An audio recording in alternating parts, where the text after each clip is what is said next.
Expect the best used car deals guaranteed. Visit arnoldclark.com.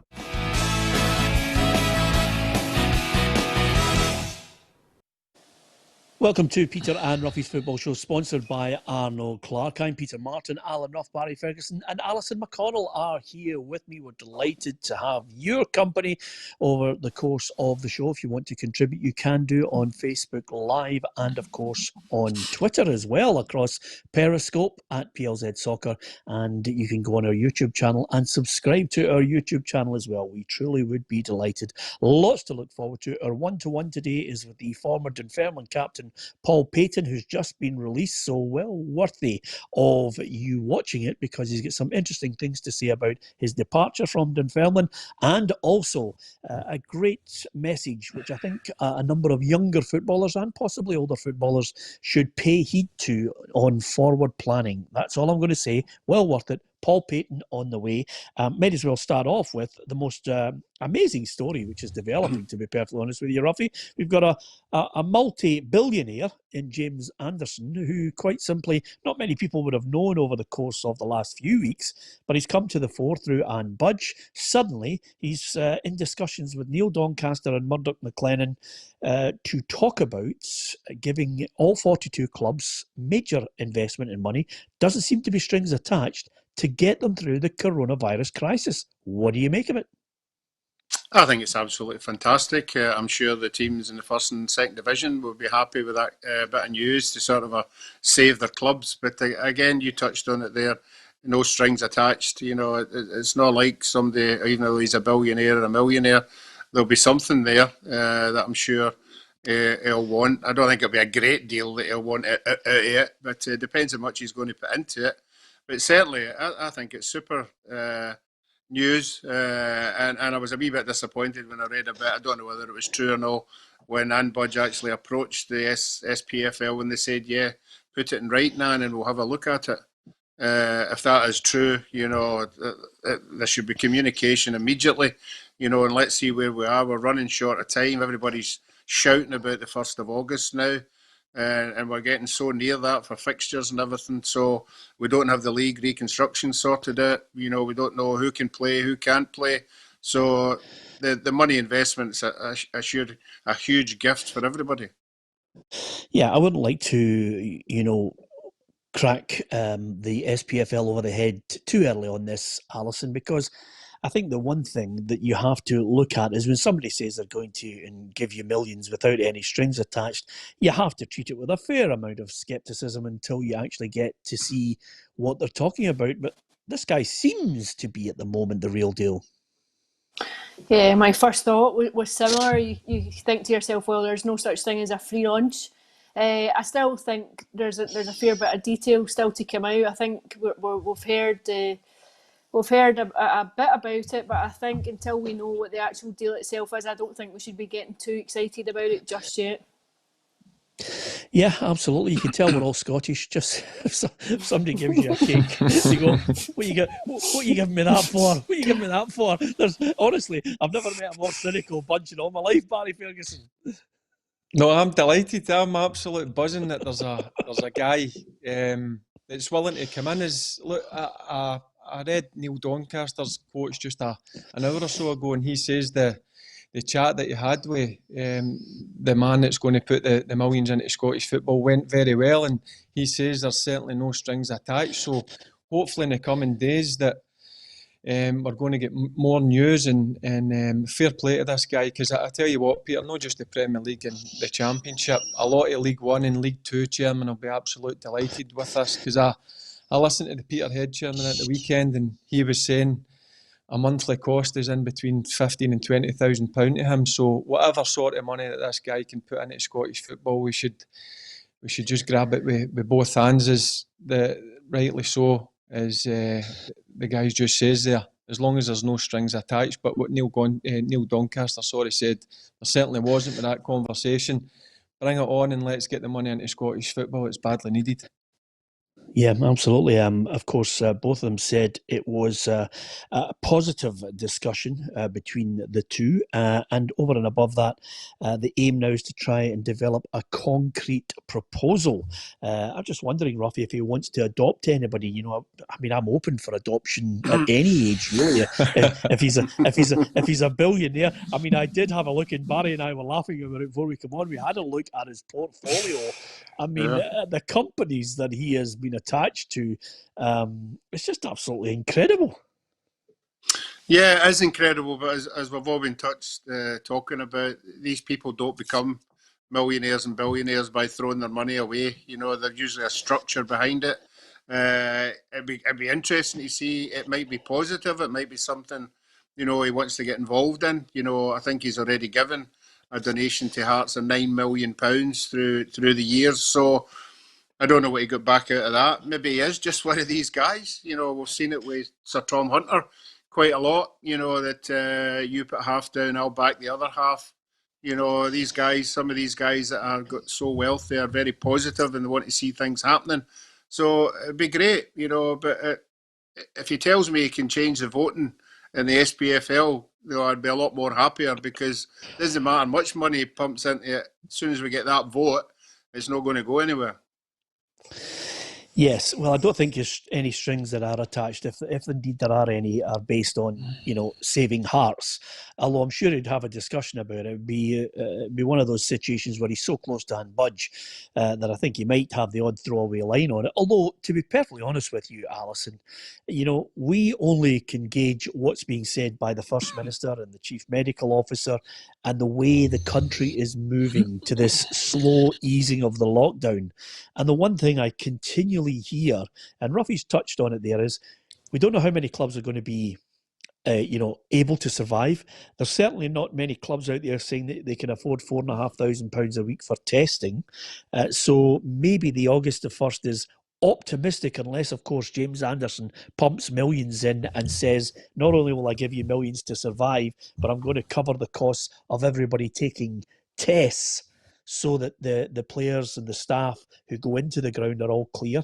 But the other thing that I'm looking at in Scottish football is, apart from the fact there'll be no fans, is who else is in the ground and how do you secure testing for them? What's the stringent rules on them? And I'm talking about people who have to operate within the stadium. Do the press get in?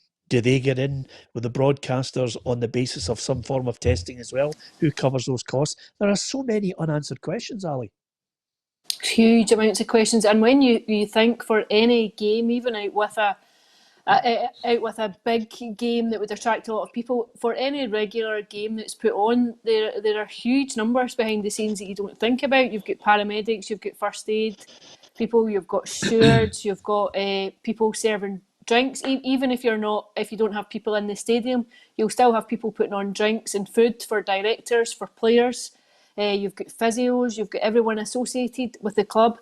I think there would have to be some form of media coming in, or do you stream it? That's a question that needs to be asked. If you're allowing media in, who pays for the testing for media? Because I don't think you can afford to have anyone in who hasn't been tested. So the scope is fairly huge. Also, you mentioned there about coming out of lockdown. When you see the weekend, we're looking for a gradual exit from lockdown, but when you see the weekend and you see good weather bringing people to the fore and people gathering at beaches and parks, it does beg the question, are we going to end up taking another massive step back because we've been too hasty in coming out? I don't know. Again, you can only listen to the science behind it, but I'd just be very wary of thinking that we're going to come out of it quickly, because I don't think we are. Yeah, I agree with you 100%. I think there are so many unanswered questions. Certainly, as far as clubs paying for tests as well, I think is something that will come to the fore very shortly indeed. And as you say, you only have to look at some people who clearly, and I'm talking about adults, can't actually pay heed to any kind of social distancing measures. That's an absolute stonewall certainty.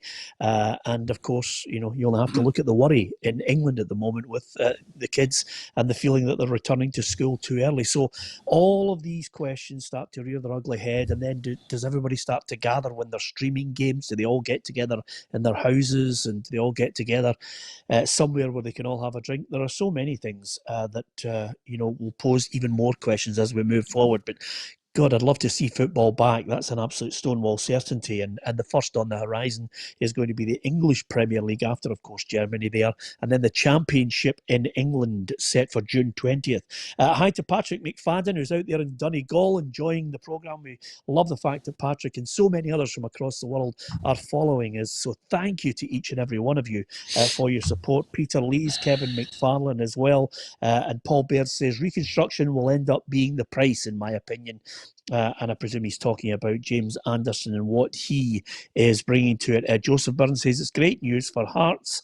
Of course, I think she's to be complimented because Anne Budge brought this guy's name to the fore, so full marks to her for that. Whether it benefits Hearts in the long term, only time will tell. Of course, people are starting to show flexibility. Premier Sports, Barry says that the League Cup could still take place because they're quite flexible in when it's going to be staged.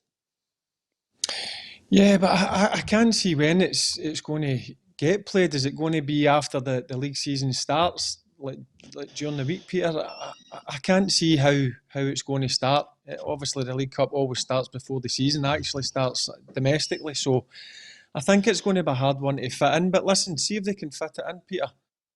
Great, because we all want to see the League Cup up and running, and we want to see the obviously the league up and running. So every single football tournament we want to see try and get played, but it's going to be difficult if we don't hit the 1st of August deadline to start the Premier League. Yeah, hi to Darren John Strelecki. I hope I pronounced your name correctly on the Facebook. Paul Kelly, as well as Michael James Ryan, Neil Thompson. There's so many people who have joined us. Don Clark and Michael James Ryan. Many people posting on Facebook. I'll try and give as many people a mention as possible. And of course, we're on Periscope and Twitter at PLZ Soccer as well. Roughie, you'll be amazed to know that's Craig Levein and Austin McPhee away now.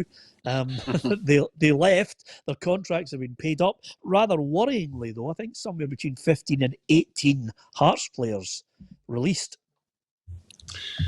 Yeah, I think we're waiting on it coming from a lot of the clubs. A lot of the clubs will be looking at their budgets and seeing who they can keep a hold of and who they can't. And as I've said on numerous occasions, there's going to be some players that probably would have been kept on if the virus hadn't hit us, so they're the guys who are going to lose out. But every club will have to look more than usual, that there's nothing coming in, and they'll have to try and sustain what they've got. And it's going to be a tough time for players. I think this is just the start of it. I think more and more clubs through the days and weeks, so we'll see players all over the place getting released. Well, the good news is, thank God for my commentary days, Ali, I did pronounce John Strelecki's name correctly. It's always good when you get a name correct. Not that it bothers Roughie. I don't think he's got a name pronounced correctly in the last 8 years since we've been on here. And a big apology to Alfredo Morelos for the last 2 or 3 years. Makes me sound good, Roughie. Oh, makes you sound like David Dimbleby. Oh, but he's the best thing that's happened to me. He's the best thing that's happened to me. The funny thing is, I've been reading about Alice and the departure of Craig Levein. There's been some really nasty comments made about his departure. If you want to look at it in the cold, hard light of day, I think Anne Budge, with Hearts at the very core of what she's all about, she wants to do well. But I think it was a mistake on many counts bringing him back with the record that he had, and also giving him 2 roles which almost made him bomb-proof. I can remember the 1-to-1 I had with him, and I thought to myself, you've put yourself in a difficult position where he should not have your ear. And I think it came back to haunt her. The only thing I would say is some Hearts fans have posted they will always remember Craig Levein as the player rather than what unfolded as the manager. Yeah, it's a difficult one. I think the criticism that will be levelled is that she was too loyal to him for too long. I think at the start of the season, when it was quite clear that they weren't turning it around, I think she gave him too much time. And as you say, there's a huge compromise. The situation was compromised by the fact he had both of these roles. I think when the decision was made to relieve him of managerial duties, it would probably have been the right thing to do for him, just to sever all ties with the club. Understand contractually that becomes very difficult at times, but I think it's the right thing to do now. I think Hearts need to look forward, and we have to see now what will happen with Daniel Stendhal. If I was a Hearts fan and they were going down to the Championship, I think I'd want to see John Robertson coming in, and I think it's an appointment that could have been made just before Christmas. I think it might have alleviated the situation that they were in, and who knows, it's all ifs, buts and maybes, but they might not have found themselves in the situation that they were in when all this kicked in. Yeah, Stephen McNamara's a Hearts fan, and he says, "Look, Levine's Hearts through and through. Some of the comments are a disgrace," and I agree with you, Stephen. I think you're 100% correct. But lots of decent people can look at things and say, "Hey, it didn't work out," without being incredibly abusive about it. As far as I'm concerned, I'll tell you one thing: he might not have got it right as a manager, Roughie, but he certainly got it right in the after-match press conferences, because the amount of times I went into a press conference and laughed heartily as he just did not hold back at times. He was an absolute joy at times to listen to. You know, why did you take that player off? And he just looked and went, because he was rubbish. Some of his lines are magnificent. Yeah, in the latter year there, it looks as if he turned over a new leaf and trying to be humorous, and it was quite good, because he had that, very stern all the time and very serious and everything. So when he just sort of relaxed a wee bit and he cracked a few jokes, I think the media appreciated it more than anybody else. There's nothing worse than going to a media conference and somebody's so deadpan. So the one-liners were pretty good for a wee while. Yeah, Barry, there was a poster, a big giant... On you go, Ali? I was going to say, the one thing I would say was I was at Tynecastle near the beginning of the season. I think it was September, maybe the second week in September, when Hearts lost to Motherwell, and the fans were making their voices heard outside the stadium, and they needed the police to keep them back from the front door. And when Craig Levein came in that day, I actually thought he knew himself. I thought his demeanour was so shocked, and so I think he knew the writing was on the wall at that point. And you think that would have been the time then, when the season is still salvageable. I think that was the moment then when you make your call, rather than allow it to be prolonged. Yeah, Barry, I was going to say the Hibs fans unveiled a banner. I think it was there's class, first class, and then Hibs. And after Hearts had arrived at Easter Road and I think spanked them 2-0, right at the first line, I said to him, what do you make of the game? He says, well, there's class, there's first class, and then there's Hearts, and then there's obviously Hibs below that, and it was just him taking the baseball bat to it. If there was little moments where he enjoyed in what was a truly dismal appointment, that was certainly one of them. I just wonder now, Barry, Stendhal doesn't look as if he, unless somebody's going to tell me, I did not see anything from Daniel Stendhal that suggested he would be the man to get them out of the Championship if they end up there.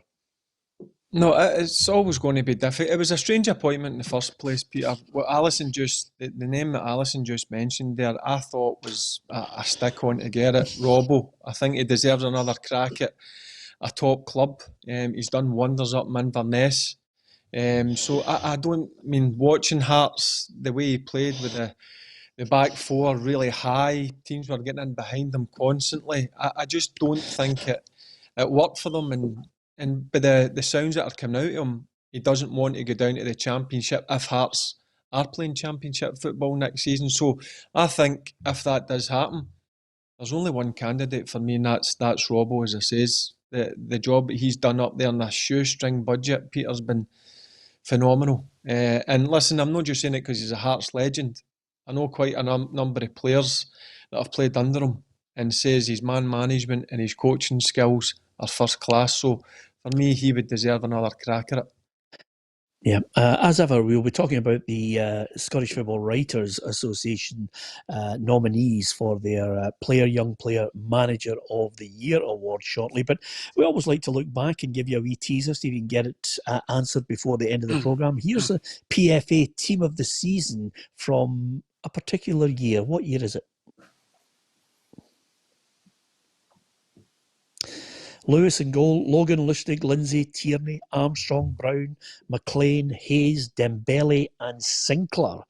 So, what year was that the team of the season? And interestingly enough, it brings me nicely to the point, if you know that year, one of the guys who's in that team of the season, Ali, is one of two players that caught the eye at the weekend who've been released by Celtic. Jozo Simonovic has been released. I'm not too surprised because, to be perfectly honest with you, I think there were real worries and concerns all through his career at Celtic about his knees and whether they could sustain and hold out for any long period of time, especially in a medical.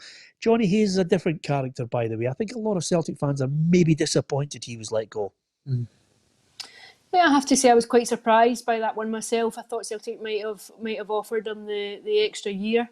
And it just leaves them back. I think this will be the third season running that they're looking for someone to come in and fill that position over the summer. So it just you wonder if maybe they've identified someone, and if not, I'm not sure it makes too much sense to let him go. Although, to be fair, I think maybe if Johnny Hayes himself feels as though he's not going to be playing regular football and he wants to go at this stage in his career to be playing, then it's maybe in the best interest of both. But I think you would say he was a decent acquisition for Celtic. He was a really strong utility player. I think he was reliable. I don't think you could question his commitment. He was fairly wholehearted any of the times that he was involved.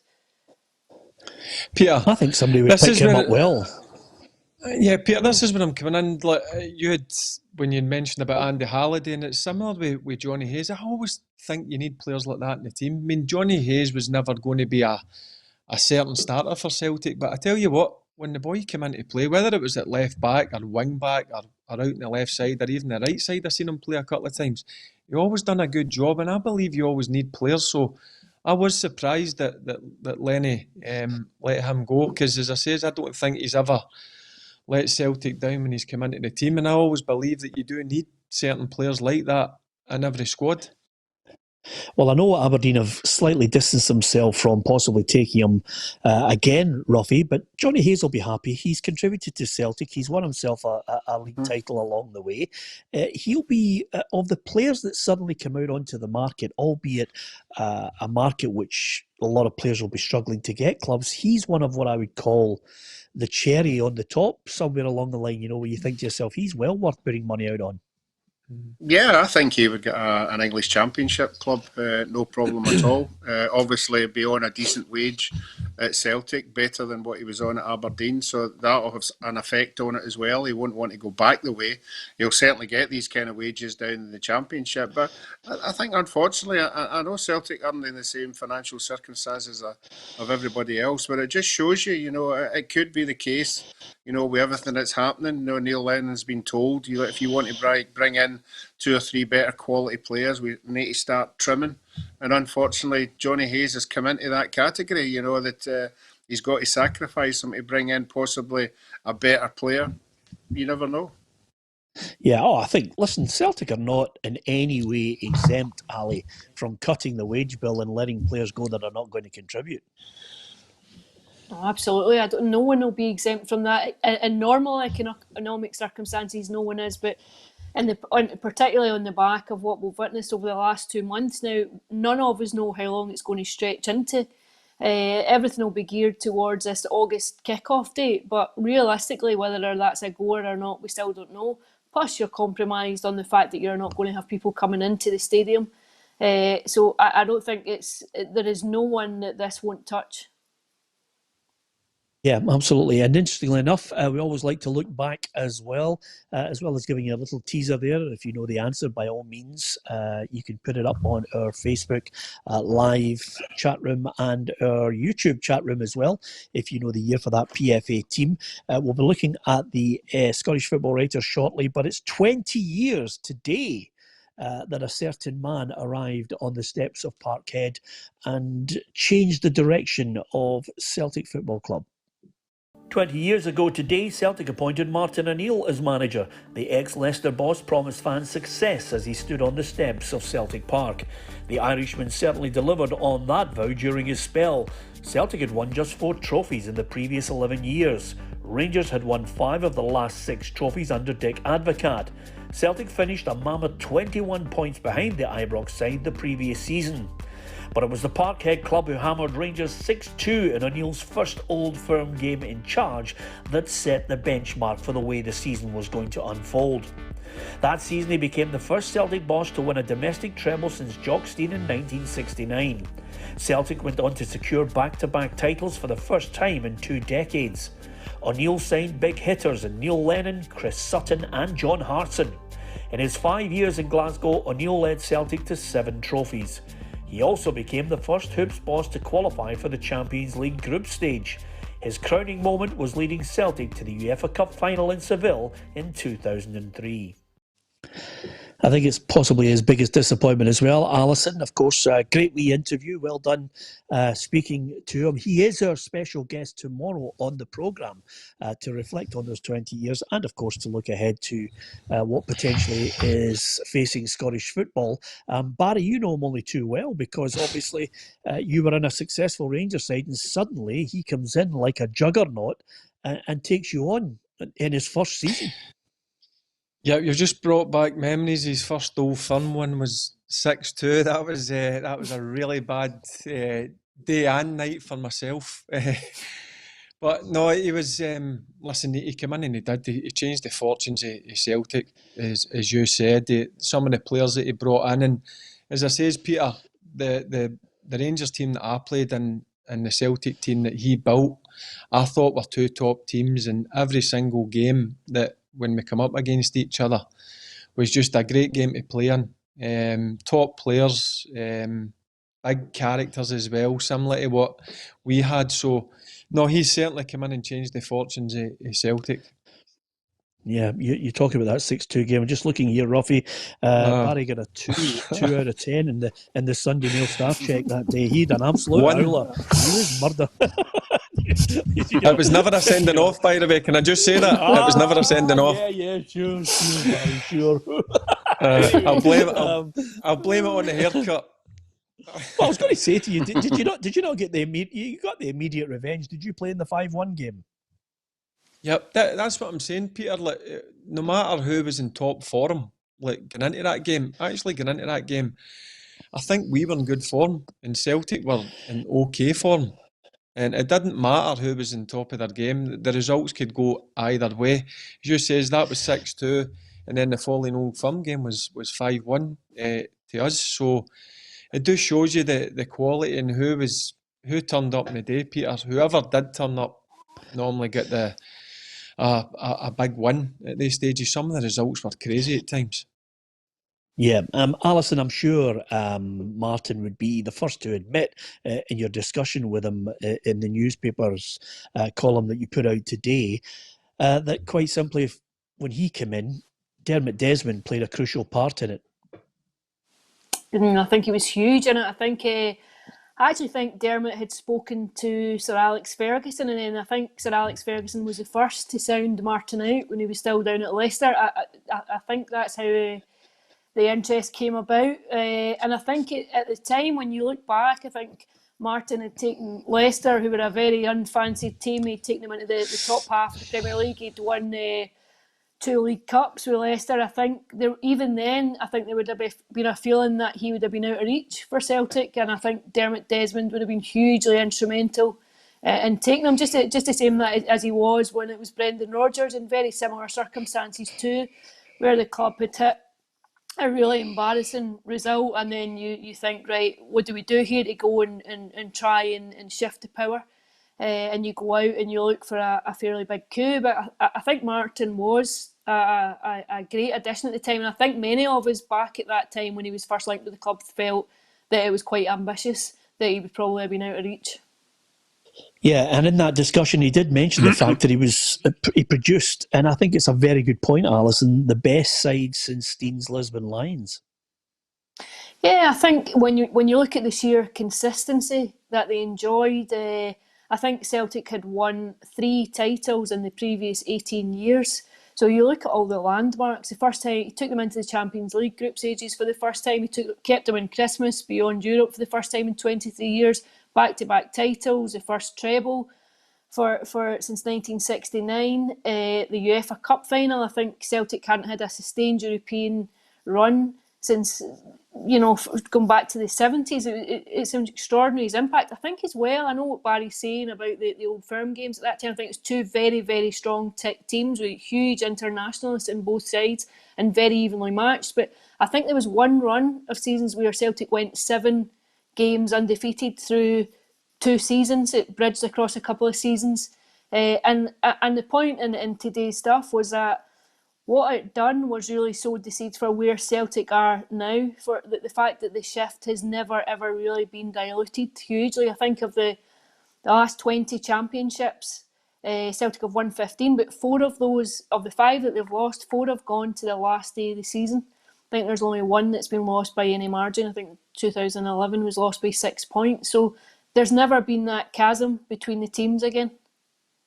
Yeah, and again, as Barry mentioned there, Roughie, people were talking about in the year 2000 when he came in, and Dick Advocaat with Barry at the helm there, they were super strong, and people were saying it was going to take 5 years for Celtic to bridge the gap. But suddenly, as Ali points out there, that is a chilling statistic, 15 out of 20. Yeah, it is, but Martin O'Neill did exactly what we are been saying in the show over the last couple of weeks, that Steven Gerrard, if he wants to close the gap, he needs to get quality. He needs to get quality in there. Martin O'Neill, obviously backed by the owner, started throwing £6 million players all over the place. Hartson, Sutton, Wee Lenny, I think was 6 million. Volharen, Mialby. These guys all had a pedigree. They were all international players. They were all top of their game. And this is what we're saying that Rangers need to do. They need to start identifying these kind of players, because it shows you when you bring that kind of quality in, how much it closes the gap. And it was instant for them then, but it was a really, really good team. I thought the 3 at the back were awesome. The big boys at the back, the power they had there, and obviously all the skill in midfield, obviously the quality up front. It was just there for everybody to see. Peter, one thing I will say, what he did build, it was a real physical team. They were a good footballing team, but they were a physical team, and that's one of the things that we had spoke about after playing them a couple of times, where we had to stand up to that physical presence that Celtic had, because if you didn't, they could bully you. So that was one way. If you couldn't handle the physical side when you played against Celtic, then it was you were just getting beat, as simple as that. So that's one of the things that he did bring into that team, was a real physical presence. Players who were, as Roughie mentioned, the back 3. You couldn't get a bigger back 3 than Bobo Balde, Volharen, Mayalbe, all these sort of guys. So, and then you've got Suttons and Hartsons. So they were a big, strong team, and that's one of the things that we spoke on numerous occasions leading up to Old Firm games. If we don't go out and stand up to them, they'll run over the top of you. So, did you not discuss it at the 6-2 game? No. No, we did. Listen, we're allowed an off day. But we certainly discussed it the next game. And that was 5-1, Roughie. And in the Scottish Cup final. Yeah, Roughie, that was 5-1. Anyway. And in the Scottish Cup final, Peter. Yeah, that's enough. Yeah, what about the Scottish Cup final, Roughie? Apart from anything else, what I would say to you, it's a good point that Barry makes here, and I think, and I'm only suggesting this, Alison, because of the way he's gone about, and I watched it last season at one point, and I'm going to be studying the way he recruits additional players. Barry touched on it there. He's gone now to a 3-5-2. And, Simonovic is gone. Johnny Hayes is gone. I think he'll release a few more. But I wonder if Wanyama might come back on the horizon from the MLS. I wouldn't rule it out. And I wonder if he'll start looking at the physicality aspect of it, because Martin could mix it up. He had a world-class player in Larson who could score on the deck and hold the ball up. Sutton was unbelievable. But he had creative in the middle of the park as well. And then those three, as Barry mentioned, were physical. I just wonder if he'll start Neil Lennon to try and replicate that, so that he's got a different style for Europe, a different style for sometimes in the league. I think he'll definitely stick with the 3-5-2 because it worked. What we saw from January was it was successful. You've seen Lee Griffiths coming into a bit of form. It will be interesting though, because if there is a bid this summer for Odsonne Edouard, then you have the challenge of going out and finding someone to come in and take his place and stick to it. I also think he'll be a bit more pragmatic in Europe, simply through sheer necessity. I don't think he'll play with the back three in Europe. I'm sure he would go back to a back four or possibly a back five, and just because such is the necessity of trying to structure your team to cope and get results and actually get back into the group stages of the Champions League again. But you're right, I think recruitment will be interesting, and I think in the recruitment you'll have a clue as to how he's going to set up, but I think the key will be versatility. I don't think Celtic will be able to afford to go and have a team for the league and a team for the Champions League. I think it's almost impossible when you do that, to keep everyone happy with playing time. But I think what you might want to go for is players who can adapt to different systems and can offer a versatility in terms of coping with both domestic and European football. And the one thing I would say to you, Barry, and this is something that I think is absolutely paramount to any chance Steven Gerrard has of success, rather than, and I read it, it's becoming nauseating at the moment, reading about some of the pals and Sven-Göran Eriksson and everybody else giving, Steven Gerrard can do this, Steven Gerrard can do that. Steven Gerrard, for me, needs a Dermot Desmond character. If it's Douglas Park, then Douglas Park needs to back him financially so that he can replicate what Martin O'Neill did at Celtic. The old pals act of everybody saying he's a legend and he'll definitely do it. He'll go on and break the Celtic stranglehold. It's a lot of nonsense. He will only do it with someone like Dermot Desmond, who's got a Rangers affiliation or an investor from somewhere that will help him break the stranglehold, in my book.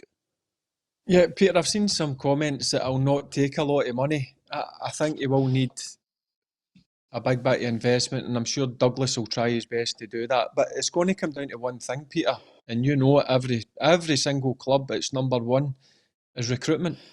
It's who you bring in. You need to make sure they're going to hit the ground running. And this summer, or whenever the season does start, 6 weeks leading up to that to get them into pre-season, is your recruitment's got to be spot on. Simple as that, and he needs to make sure of that. Yeah, absolutely. Just Roughie, Motherwell released 10 players, including their captain Paul Hartley. We're starting to see a theme here right across the board. I fear for some of the players that are going to be looking for employment over the summer. I think there's going to be a moment where a lot of them will actually think to themselves, what are we going to do here? There's not a lot of money out there. Do we drop our standards? Yeah. Do we drop our wage demands? Yeah, that's the biggest problem. The most of them are going to have. Some of them will know they've got the ability to stay in a particular league, but the clubs that they might have thought they could have went to won't be able to afford them. So they then say to themselves, well, do I want to go down a league, and how much is that going to affect me? Because there is a vast difference in wages in the SPFL when you drop into the Championship, or you drop the Championship to First Division. So it's a massive one. You're right, Peter. The good qualities, the quality players should always find a team, but I think a lot of them are going to have a serious look at their wages, because there's not going to be the same revenue there. John says, I think investment will come from the Far East in the summer. As far as Rangers are concerned, John, you may well be right, but it needs to come from somewhere. It certainly doesn't come from just calling him a legend. He's going to need help. I do think he's got tremendous potential, but I think he needs financial help to try and break the stranglehold that Celtic have on that title at the moment.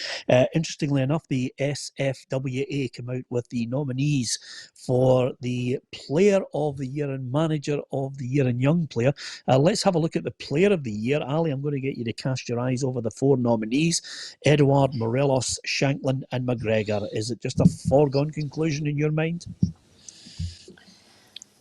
Yeah, I think so. I think for me, Odsonne Edouard is the one. I think he just managed to do it over the course of the whole season. I think he's proven he has the temperament to play and the quality to play at the very top level. I think he's a hugely exciting talent.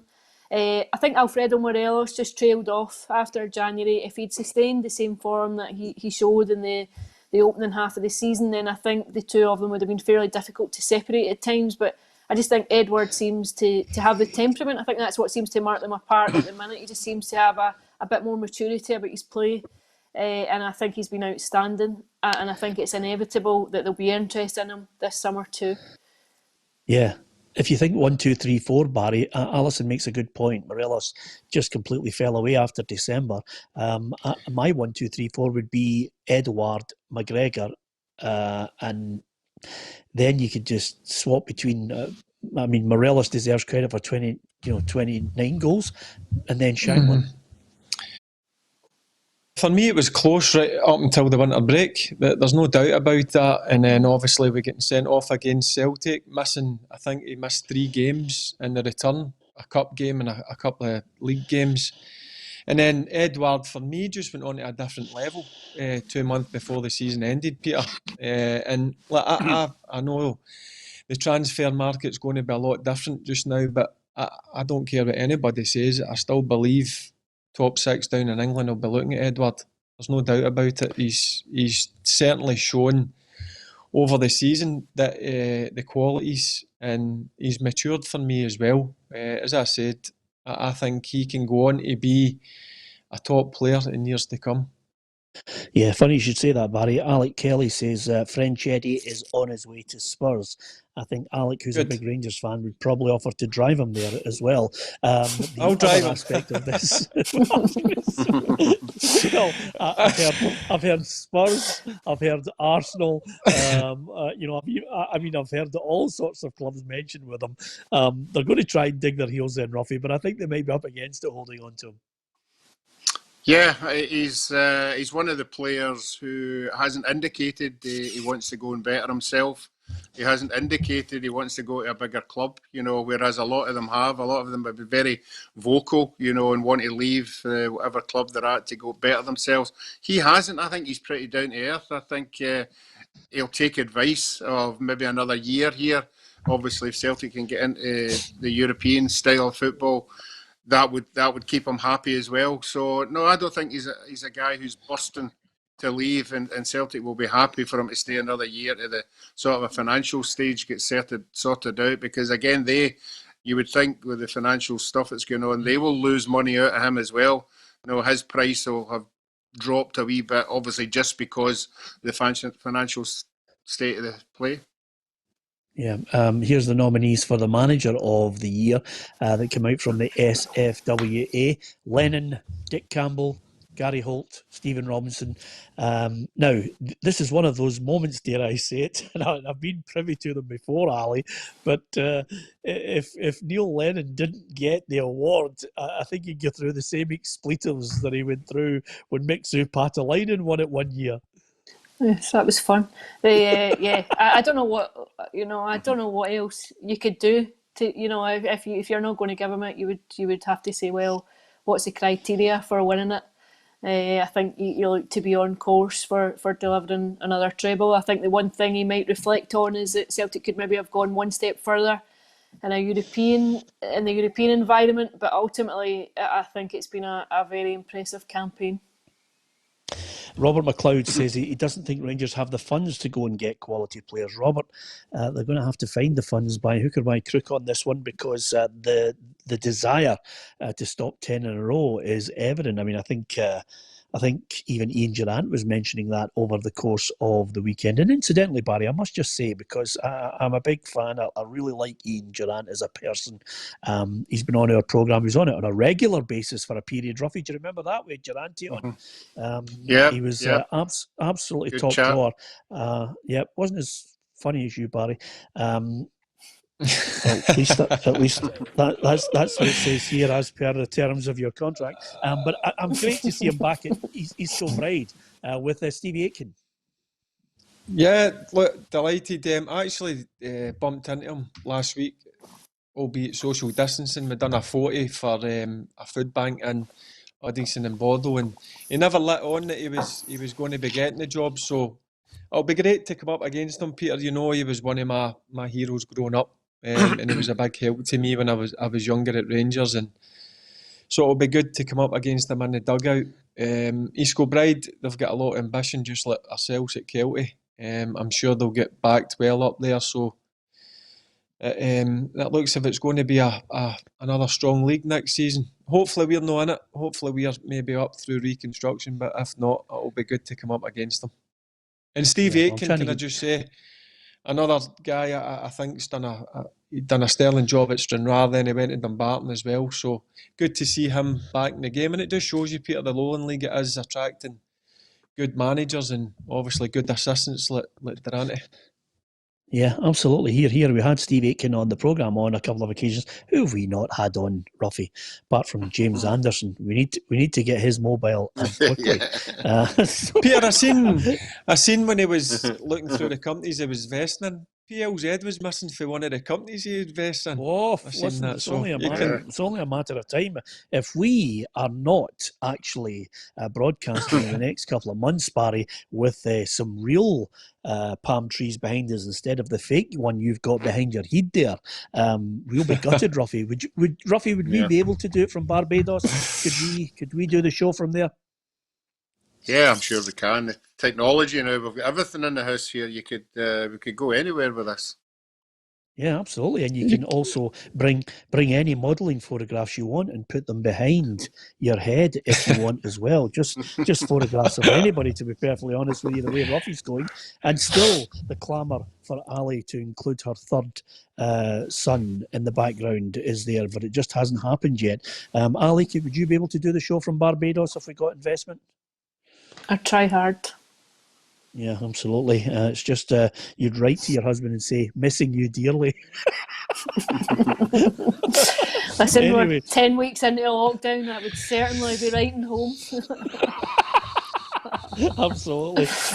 Listen, thank you for all the comments that are coming in. We're trying to read out as many of them as possible. And also, Gary Adam has mentioned to us about the videos. Gary, we're getting to that, and we will get some of the fans. Incidentally, it's very easy to do. If you download the PLZ app, there's a little bit that says Video Reporter. You can record the message on there and drop it in. We'll have a look at it on our server, and we will get, we're trying to put it together, a feature of you, the fans, on video, giving us your point of view. So if you want to record something, download the PLZ app and do it. And Gary, you're going to feature on it as well. Gary's out there in America. I think it's America, possibly Canada. So we will get that to you. Let's have a look at the young player. Is the videos vetted, Peter? Yes, are you kidding me? That's all right. with you on the show, are you kidding me? We can't put them straight up. I'm not as bad as Tam. He must have got a few more than me. Tam's getting hammered, by the way. I mean, honestly, the lunacy that comes out of his mouth at times is absolutely magnificent. It's taking the heat off all of us. We vet them, and the sensible people who love football, Barry, get on the programme. So we'll put the videos up there. Download the PLZ app. Here's the young player nominees. I wonder, Roughie, is it easy enough for you from the collection of Ferguson, Campbell, Hickey and McCann? Yeah, I think Ferguson would win it for me. I think we spoke about it on the show on numerous occasions, year on year. He's got better and better. We've already been spoken about, can Aberdeen hold on to him? That just shows you, how far he's come in such a short time. He's bulked himself out. He's got a wee bit physical now. He scores goals, he gets in the ball. He does everything. He ticks all the boxes, and the more games he plays, the better he's getting.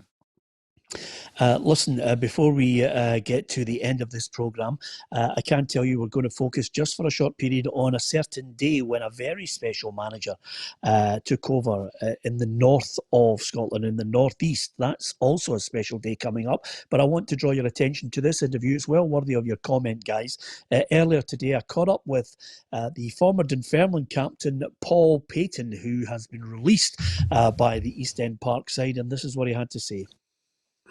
Well, I'm delighted to say the former Dunfermline captain, Paul Paton, joins us now. Well, I say former, Paul, but it's obviously come suddenly. What's your overriding emotion right now? Just a bit of disappointment. It's probably the most I've enjoyed my football in the last couple of years since I've left St Johnstone. So I'm a bit disappointed it's over, but at the same time, I'm looking forward to the future. I get that sense from you that it was possibly something that you didn't see coming. What were the chain of events over the weekend that obviously brought about this situation where you're now looking for a club? That was a disappointing chain of events. Obviously, we didn't realise until maybe 7-8 days before contracts were coming up that no contracts would be renewed and we wouldn't be furloughed. So it was like kind of double blow. But I'm a big boy. I've had a week to process it. Just need to go on with things and, as I say, look forward to the future now. Was it a point where you made maybe a plea to the chairman and say, look, can we think about this? Can we talk about this? Maybe with the manager? Did you get a chance to put your case forward? No, I think I had a 10-minute time slot with the manager. I think all the boys that were out of contract had only 10 minutes with the manager.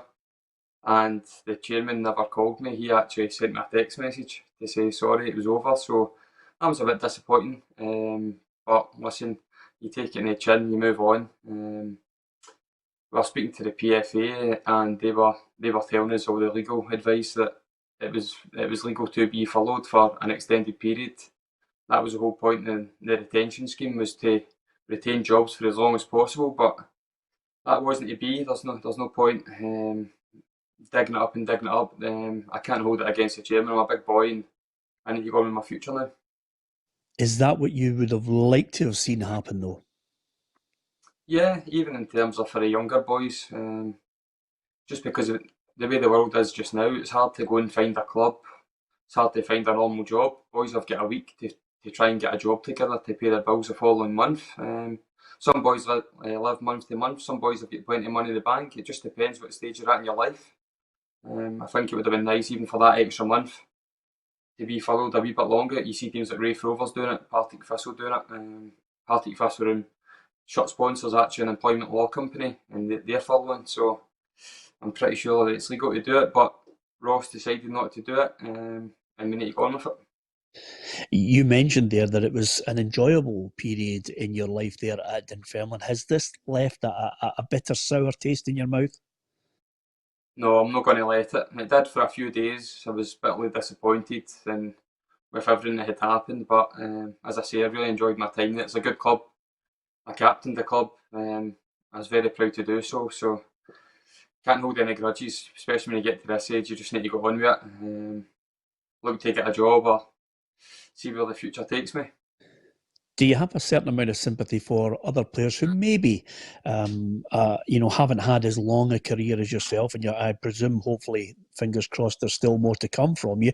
But do you have a bit of sympathy with some of the other players? Because it was a heck of a lot of players were like at Dunfermline, and it certainly raised an eyebrow across Scottish football. Yeah, there's players in that squad that were released that will go on to bigger and better things, like Lee Ashcroft, Tom Beadlin, and Devine. They won't struggle for clubs, or they wouldn't in normal terms. They might. Some of the boys might do now, just with the way the world is. But it's harder to take, especially for the young kids. Some of the boys that weren't ready to play first team, but might have been given a chance if the world was a wee bit different. But I think you'll find a lot of young boys falling out of the game. You'll find a lot of boys falling out of love of the game. And Scottish football now as a whole, it's a bad place. How do you feel? In terms of playing, I'm looking forward to getting back in the pitch. I still feel good, fit and healthy. I had a good season, I would say. I've left Dunfermline with a good rapport with the fans as well. So I'm looking forward to getting something else. But I think at this stage of my career, unless it was a really good full-time offer, I think I'm probably looking to go part-time.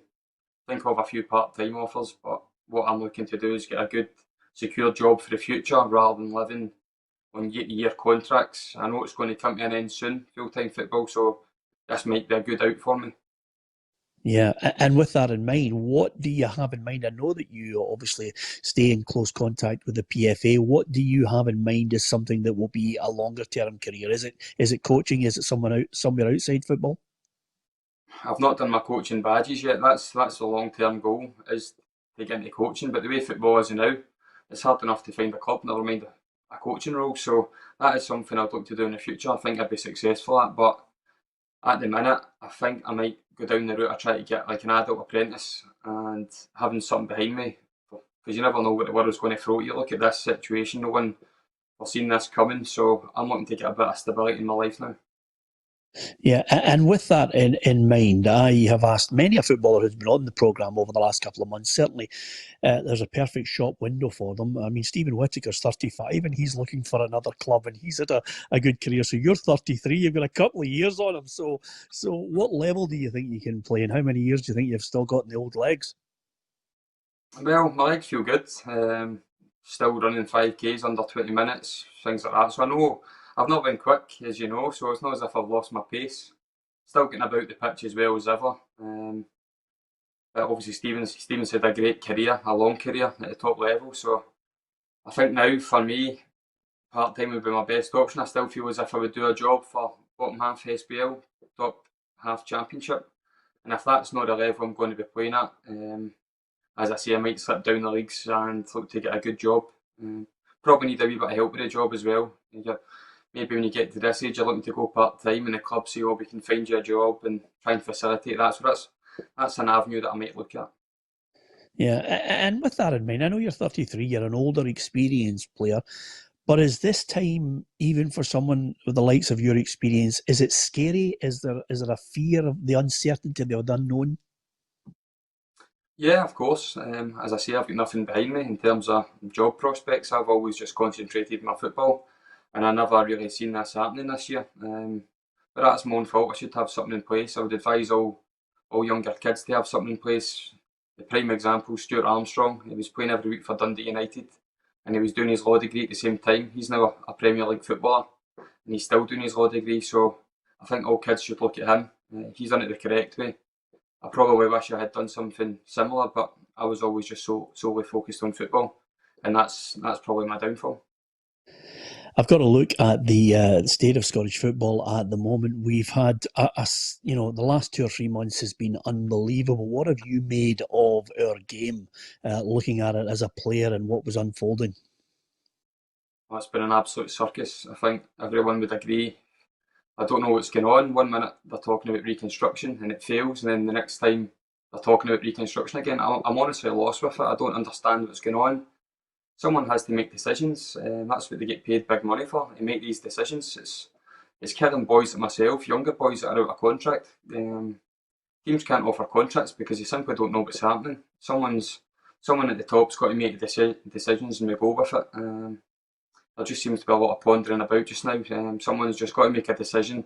We go with it. They've already made the decision that Celtic are champions, and probably rightly so. But now they've just got to confirm everything else and move on with it.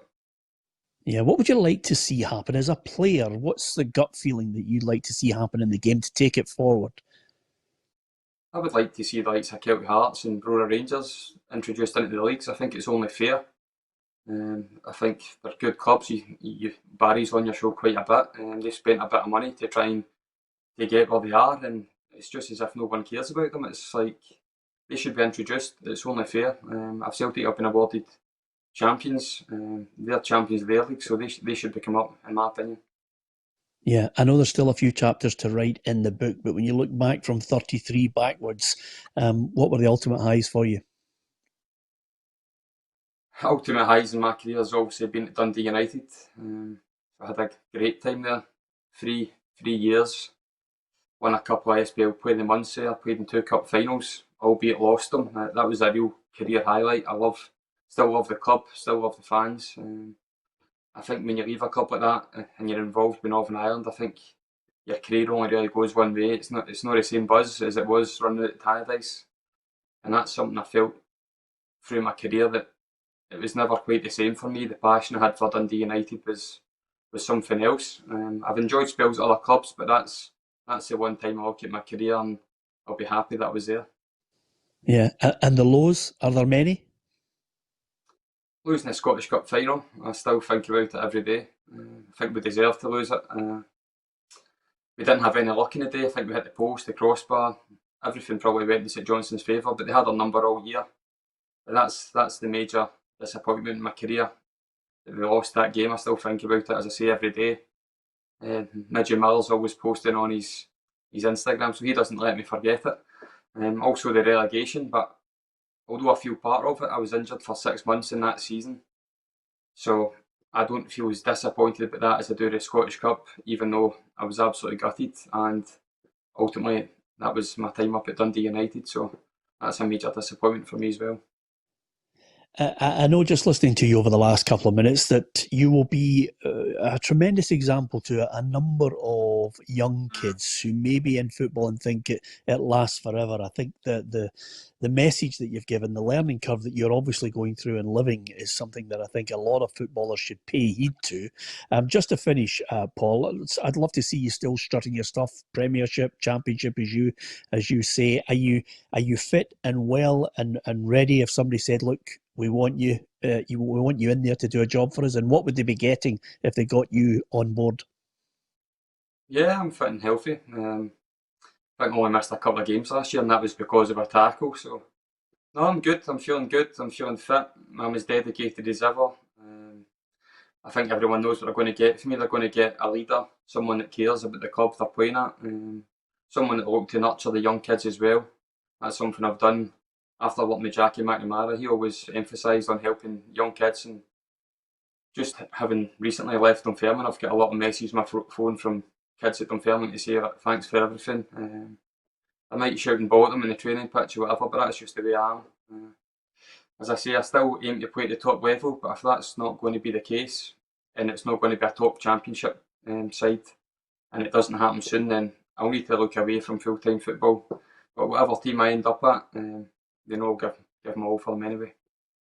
I know finally every player loves to say goodbye to the fans in the proper fashion. What message would you give to the Dunfermline fans? Because it's not an ideal way for you, as you mentioned, to leave the club.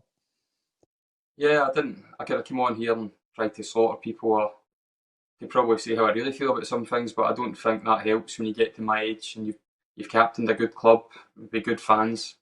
I think it's good to leave the right way. I would like to thank the fans for their support over the season. It obviously didn't end the way we would have liked. We fancied ourselves to get in the playoffs. It would have been difficult, but we fancied ourselves to get there. I'd like to wish the club all the best for the future. As I say, it's a good club, and it was one I was proud to captain. Well, as ever, it's great to have you on the show. Certainly, I'd love to have been chatting to you in better circumstances, but from everyone here on the Football Show, fingers crossed we're talking about you in a positive sense playing football next season. Thanks for joining us. Thanks very much, Peter. 2 big points from that, Alison, I thought I'd get your thoughts on. First one is a message that I think for so many footballers out there, you've got to load the bases, you've got to think about a career out with football, which he openly admits he should have followed maybe the path that Stuart Armstrong has followed. But over and above that message that basically I thought he did well to contain his anger at what has unfolded for him. I think what you heard there was what wasn't said at times, wasn't it?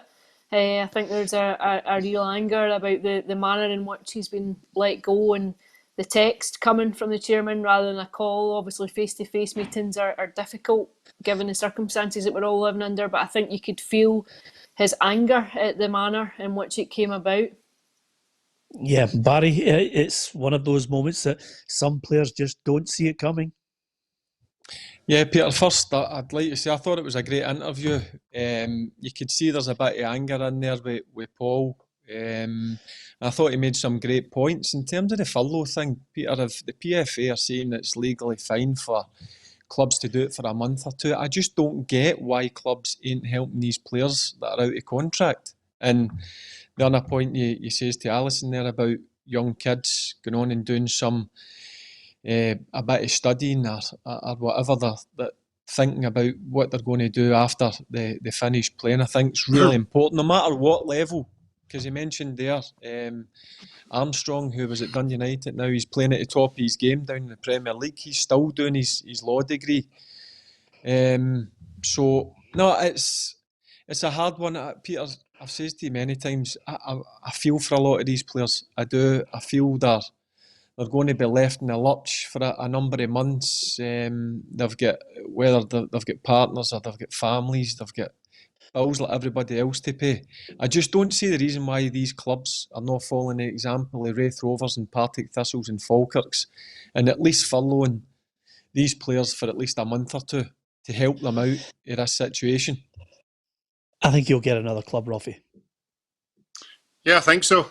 He's a professional boy. I think he's any teams that he's played against would have known his worth to the club.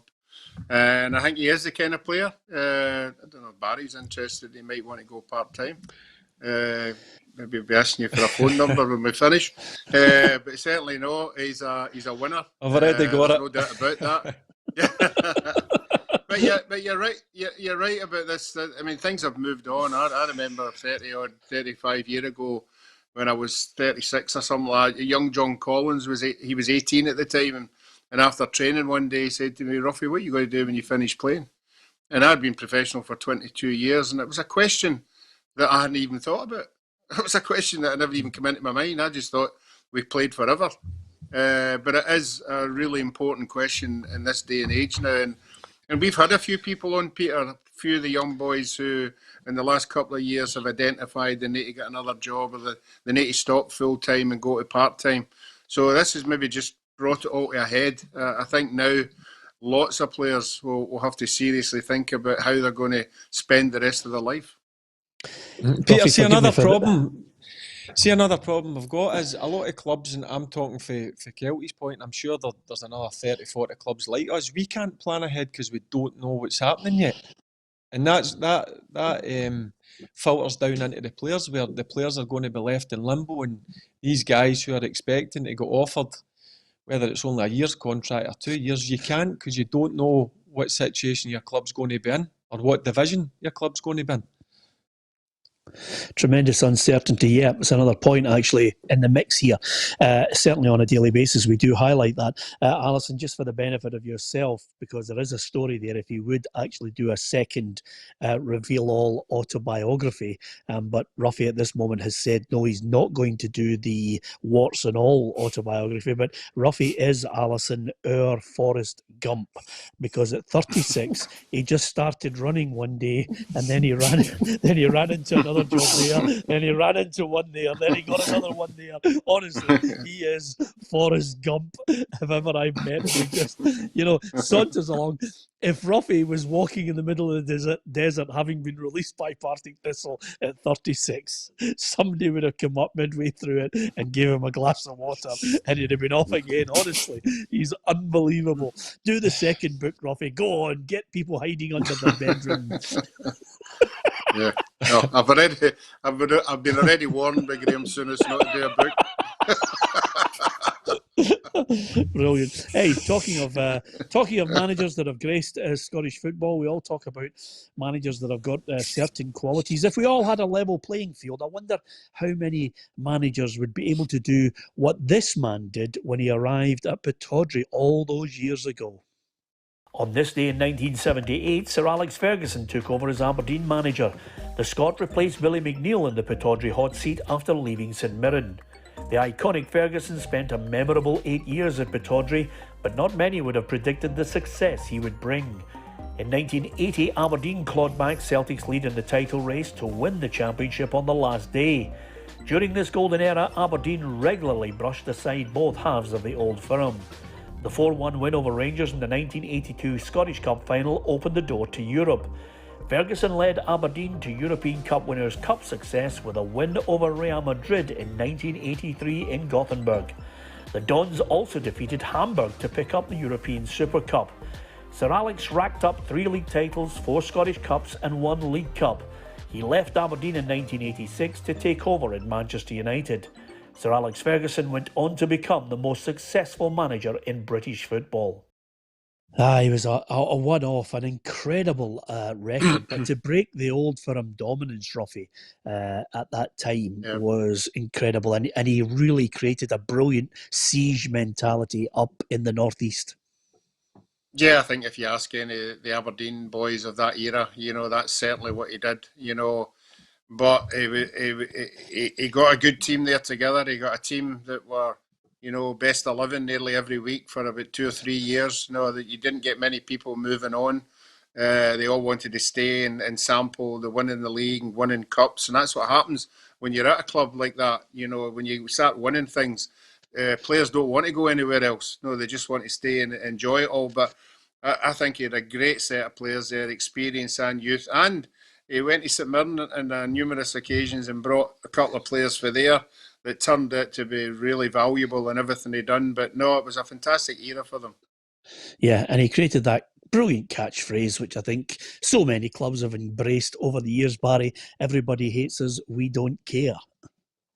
Yeah, and listen, what a manager. I was lucky enough to play against these teams, Peter, and I mean, correct me if I'm wrong, he actually went down to Man United, and the first year or two he struggled, but phenomenal, the amount of trophies the guy won, and I'm sure you wouldn't want to get on the wrong side of him as well, because obviously the old tear-dryer treatment, but no, a phenomenal manager, and I mean, his trophies speak for itself, what he's achieved in his career.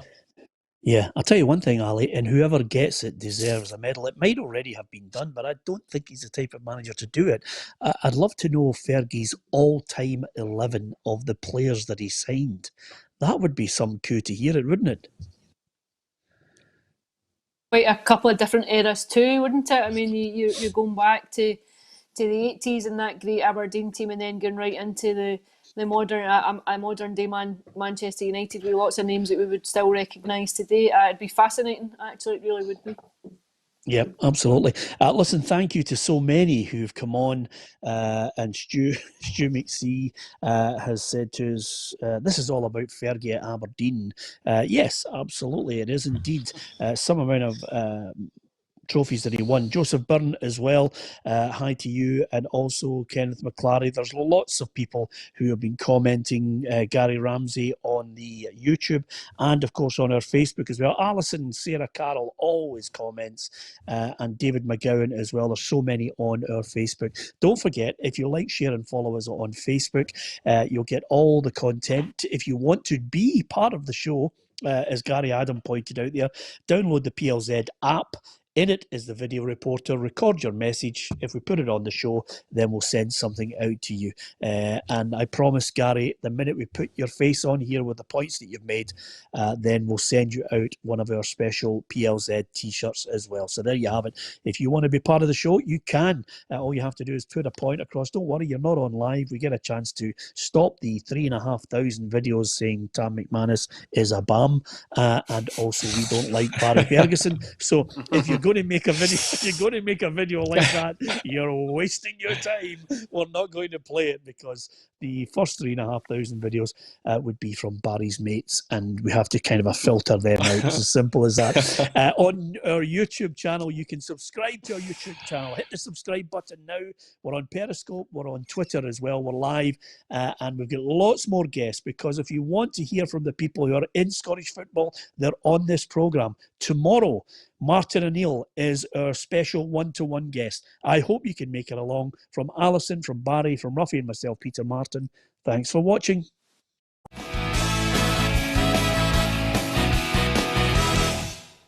Expect the best used car deals guaranteed. Visit